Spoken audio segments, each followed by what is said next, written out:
What a surprise that this EP was, which by the way, this is more so a mixtape than it is an EP, but I'm gonna call it an EP because it's marketed that way. I really hope that this is an intro slash teaser and basically his way of saying he has a body of work that he is doing, and these kind of just didn't make the cut, but he wants you to hear them anyway. But he didn't really market them like that. That's what I kind of take this as, and that's what kind of being like marketed the way it was makes me feel. I actually like Yeat is one of those rappers that I've never been a big fan of, but I know that he has the ability to make a good, maybe even a great song. Sorry, I'm so stopped up. Jesus Christ. Anyway, like, there's definitely good songs. Like, I think it's like Bring Me the Sky or like Touch the Sky off 2093. Really good song. Neither of those might be right, but like the right title. But if I heard it, I would definitely be able to tell you what the title of it is. Breathe is a song that I didn't like at first, but it grew on me significantly. I don't know why. I kind of like it. But like Turban is a good song. That song where he had that Lyrical Lemonade music video. He's like smashing hoes in my joggers. That song. I like that one pretty good too. And there's some other ones that I've heard where I like parts of it. I like his vocal inflections. I like his ad-libs.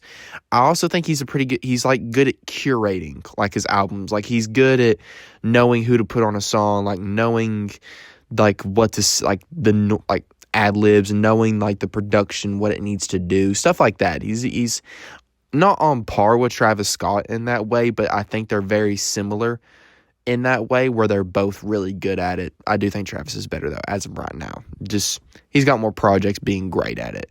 But this EP, I actually heard the single I'm Yeat like earlier that I think dropped like 2 weeks before it. Is a really good song. One of my like very surprised that I liked it as much. The production does a lot of carrying in my opinion, and I think it could have benefited from having a better second verse.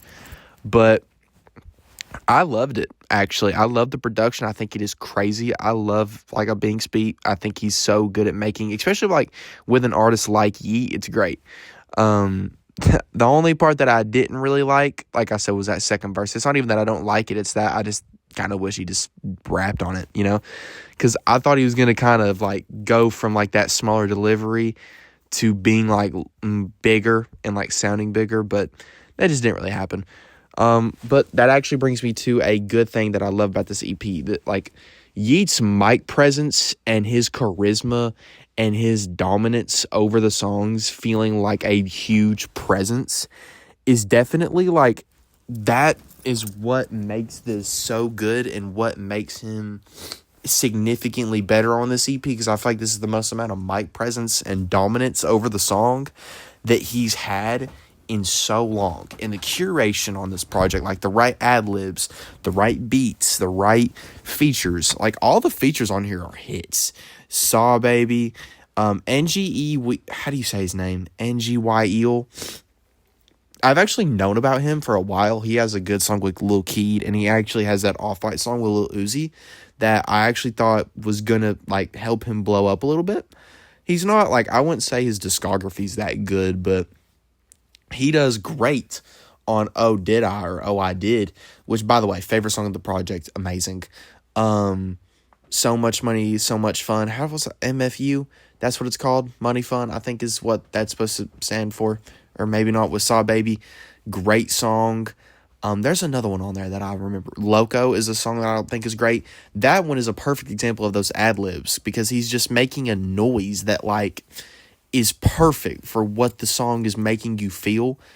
There's what was like the outro, I think, where he's like howling in the background. I think the outro is one of the best like Yeat songs he's ever made, and I can say that for a lot of this EP that I think it's just back to back to back, just really good. Like this is his best work. Like I was floored by how surprised I was of how much I liked it. I'm giving it a 9 out of 10. I think this is one of the best drops of the year. If he drops an album, like, fresh off of this, and it's even better, like, Yeat will be in some uncomfortable conversations. maybe not uncomfortable conversations. Actually, I think some people will force him in that. I think that his discog isn't good enough to put him in certain combos. But, you know, if let's say he drops Dangerous Summer, but it's like an album, or like he turns that real life shit that he's been putting at the end of his music videos, if that's the name of the album, which I thought that's what it was. But like I said, I think this EP shows significant improvement from not only as a curator, him as an actual music maker, not even just like rapping, because I mean, I can't tell you a single bar he said, but this entire project, actually, yeah, I can. At one point, I don't remember exactly what song it was on, but he said he was like fucking his money up, it's pregnant with triplets or something along those lines. But he basically got his money pregnant. Like that was pretty, that caught me off guard. It was a funny bar. Like it's not even bad. I think it's funny. But yeah, I would give this a 9 out of 10. This is his best. This is the best Yeat we've ever got.